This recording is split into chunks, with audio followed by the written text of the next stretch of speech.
In today's video, I am going to show you how to pin an app on Google Pixel 9.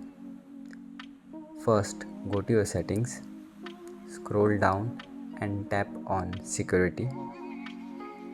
Then tap on app pinning and turn it on. You may also need to enable the option to require a pin or password when unpinning the app. Now open the app that you want to pin. Next, swipe up and hold from the bottom of screen to open Task Manager. Find the app you want to pin and tap the app icon at the top of its window.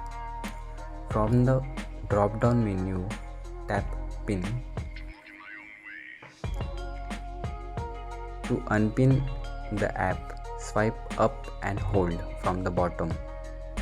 Then enter your PIN or password if prompted. And that's it. Your app is now pinned and you can easily unpin it whenever you are done.